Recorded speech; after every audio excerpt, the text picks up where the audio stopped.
Ya baik pemirsa Gamala TV, alhamdulillah kita kembali lagi di Taman Kalbu masih dengan tema peran perempuan dalam keluarga di situasi pandemi COVID-19 dan tentunya masih dengan narasumber sangat spesial di sore hari ini Ibu Haji Sida S. Basmit, Ketua BKMT Provinsi Maluku Utara dan juga para jamaah dari staf Bimas Islam Kanwil Kementerian Agama Provinsi Maluku Utara.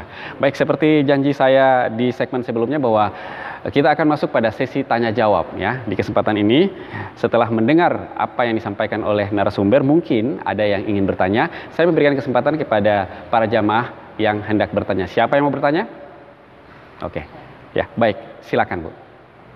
Assalamualaikum warahmatullahi wabarakatuh. Waalaikumsalam warahmatullahi wabarakatuh. Nama saya Mariani Abbas, staf bidang Bimas Islam Kantor Wilayah Kementerian Agama Provinsi Maluku Utara. Di sini saya ingin bertanya masalah judul peran perempuan dalam COVID. Di sini pertanyaan saya, bagaimana kita memberikan penjelasan yang positif atau yang bernilai etika kepada keluarga, terutama keluarga inti kita di dalam pandemi COVID-19 ini. Terima kasih. Wabillahi taufiq wal hidayah. Wassalamualaikum warahmatullahi wabarakatuh. Waalaikumsalam warahmatullahi wabarakatuh. Baik ya, luar biasa. Pertanyaan yang sangat menarik dari Ibu Mariani. Ya, baik. Ibu Mariani bertanya ya, mungkin intinya seperti ini ya, bagaimana menjelaskan yang penjelasan yang bernilai etika ya terkait dengan fenomena-fenomena ini ya. Mungkin terutama untuk keluarga inti. Ya, terutama untuk keluarga inti. Mungkin ini langsung saja kepada Ibu Sida untuk menjelaskannya kepada kita semua. Terima kasih Ibu Mariani. Memang benar. Bagaimana kita memberikan penjelasan yang bernilai etika? Kan ada tuh keluarga ya. Ada keluarga, anaknya bertanya, ibunya menjawab, malah bukan memberikan sebuah penghargaan yang pada kesempatan yang baik itu, tetapi dianggap itu pertanyaan remeh, dianggap enteng, lalu kemudian menjawabnya juga tidak bernilai etika. Padahal kita punya panduan. Apa panduan kita? Kitabullah wa sunnatir Rasul. Rasulullah Shallallahu Alaihi Wasallam itu mengajarkan semua berawal dari etika. Bayangkan, sampai pada tingkat memberikan senyum kepada orang pun melalui etika. Banyak yang memberikan olok-olok, kaum kafir Quraisy mengolok-olok Rasulullah, mengolok-olok para sahabat, mencaci maki keluarga dan lain sebagainya. Apa balasan beliau? Dengan etika. Karena apa? Kita punya pegangan yang tadi saya katakan, Kitabullah wa sunnatir Rasul.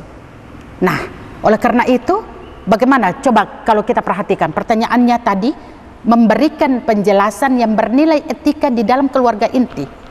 Coba kita perhatikan di dalam Al-Quran surah Al-Ankabut. Bismillahirrahmanirrahim. Utlu ma uhiya ilayyikal kitab. Masya Allah. Wa aqimus sholah. Inna sholata tanha anil fahsya'i wal munkar wala dzikrillahi akbar. Baca kitab yang aku turunkan kepadamu. Kalau kita orang Islam tentunya kitab Al-Quran. Utlu ma uhiya ilayyikal kitab. Baca Al-Quran itu. Karena Al-Quran itu di dalamnya akan ada kita temukan bagaimana mencegah perbuatan dari keji dan mungkar. Wa aqimus shalah, dan dirikan salat. Inna sholata tanha anil fahsya'i wal munkar. Masya Allah, siapapun dia, perampok, pemerkosa, penjahat sekalipun, tapi ketika dia berdiri bertakbir Allahu Akbar, habis karakter kejahatannya. Yang dia besarkan di hadapannya adalah Allah. Nah, bagaimana kita memberikan penjelasan yang bernilai etika? Sekarang ini anak-anak SD bahkan TK pun pasti di tangannya sudah ada gadget. Ini ikhtiar kita. Maka etika yang pertama yang harus kita sampaikan kepada mereka adalah yang tadi, iptek kita tingkatkan, iptek harus kita perkenalkan kepada anak-anak, tetapi yang positif.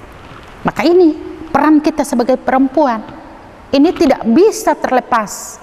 Sampai ada senda gurau yang mengatakan perempuan itu bangun sebelum suami dan anak-anak punya mata terbuka, dan tidur istirahat sesudah mata suami dan anak-anak tertutup. Masya Allah, betapa luar biasanya peran kita sebagai perempuan. Tetapi sangat disayangkan, di antara 10 perempuan, disitulah yang diberatkan oleh Allah hanya mereka yang beriman dan bertakwa. Masya Allah, kita beristighfar, mudah-mudahan kita tidak termasuk dalam perempuan yang sangat dilema, apalagi dalam situasi seperti ini. Subhanallah, saya beberapa minggu yang lalu sudah mulai terima telepon, terima chat. Bagaimana ini Bu Ustazah? Makan tidak cukup, minum tidak cukup. Saya mending suami saya keluar daripada dia diam diri di rumah. Ini ujian, ini cobaan buat kita. Bagaimana kita menanggapi ini? Masya Allah, tadi saya sudah katakan, dengan situasi seperti ini, alhamdulillah kita bisa berdiri sholat berjamaah. Jangan kejar dunia, tapi berujung kepada akhirat. Masya Allah, jangan berpikir dunia semata-mata. Maka yang tadi ya Bu Maryani ya, bernilai etika. Utlu ma uhiya ilaikal kitab. Kita menunjukkan etika kita sebagai seorang perempuan. Kita ajak keluarga kita untuk membaca Al-Quran. Maka selalu saya sarankan, tidak hanya Al-Quran toh, di dalam keluarga harus ada Al-Quran yang punya terjemahan. Jangan kejar berapa banyak khatam Qurannya, tetapi yang harus kita cari adalah setelah kita membaca Al-Quran, kita kaji isinya, kita berikan pengertian kepada anak-anak. Tujuan ayat ini, maksud dari Allah adalah seperti ini. Satu ayat saja kita berikan pemahaman kepada anak, subhanallah, itu akan tersimpan di dalam memorinya. Dan ketika kita tidak ada atau berlainan tempat, anak ini akan menjadi perpanjang bahasa kita kepada orang lain. Subhanallah, sudah masuk di dalam nilai etika. Yang berikutnya adalah kita kesesuaian kepada mereka. Ketika kita berdiri berjamaah, tentunya seorang suami berdiri di depan, pasti akan ketika suami Allahu Akbar, apapun kita, siapapun kita, pasti kita akan tetap ikut. Tidak ada perbedaan. Saya sebagai ibu pasti tetap ikut ruku, ikut sujud. Anak kita mungkin sudah dokter, mungkin direktur, pada saat bapaknya Allahu Akbar, dia tidak membawa jabatannya, tetap Allahu Akbar, tetap ruku, tetap sujud. Artinya kita tidak ada apa-apanya selama kita di dunia. Yang ada hanyalah sisi takwa kita kepada Allah Subhanahu wa ta'ala. Yang berikutnya, kita berikan nilai etika. Pada saat kita salat berjamaah, belum tentu semuanya khusyuk di hadapan Allah. Kita tidak tahu rakaat pertama suara suami kita besar membaca ayat Al-Quran, rakaat kedua suami kita suaranya masih tetap kedengaran. Tetapi mungkinkah di rakaat ketiga kita tidak tahu, melayang pikirannya, mungkin hutang piutang, mungkin berpikir tetangga sebelah, kita tidak tahu. Maka itu Rasulullah katakan, ibda binafsik, kembali kepada diri kita untuk berpikir, meningkatkan iman dan takwa kita. Kita pesankan kepada anak-anak, kamu sholat bukan ibu yang tahu kehusyuan kamu, yang tahu adalah diri kamu. Sudah masuk ke nilai etika. Bapak sholat sebagai imam di depan, kita tidak tahu bapak pikirannya kemana, hanya Allah dengan bapak yang tahu. Oleh karena itu ibu cuma berperan. Itu harus diingatkan, berarti sudah ada muatan etikanya. Kita tanpa kita sadari, karena tadi bicaranya kepada keluarga inti. Masya Allah, ini bagaimana dengan tetangga kita? Keluarga inti yang kita tanamkan dalam 1/24 jam, kita tidak sadari.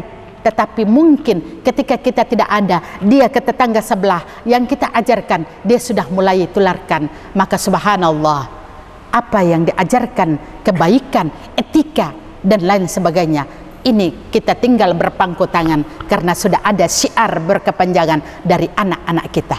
Seperti itu Pak Fikar. Ya, baik ya, luar biasa penjelasan yang sangat jelas dari Ibu Haja ya. Ini saya teringat sebuah cerita Bu ya. Nah ini suasana pandemi inilah muncullah sebuah cerita-cerita di tengah masyarakatnya. Ketika suami menjadi imam, terus anaknya kritis, bertanya kepada papa, Al-Quran itu berapa ayat gitu kan? Oh banyak sekali. Kenapa kok papa cuma baca kul huwallah saja? Nah itu pun menandakan bahwa memang kita perlu banyak belajar ya. Benar sekali. Dan apa yang dijawab oleh bapak itu, ya sudah, nganapi tidur sudah. Nah, ini berarti muatan etikanya di mana? Iya kan? Iya benar. Ya. Nah inilah sebuah pelajaran berharga bagi kita. Pandemi juga membawa manfaat bagi kita untuk ternyata kita sangat kecil dari sisi ilmu pengetahuannya. Baik, kita akan lanjut lagi di sesi berikut. Mungkin ada juga yang akan bertanya, tapi ditahan dulu. Baik pemirsa Agama TV, jangan beranjak dulu dari layar kaca Anda. Taman Kalbu akan kami lanjutkan setelah jeda komersial berikut ini. Tetap bersama kami.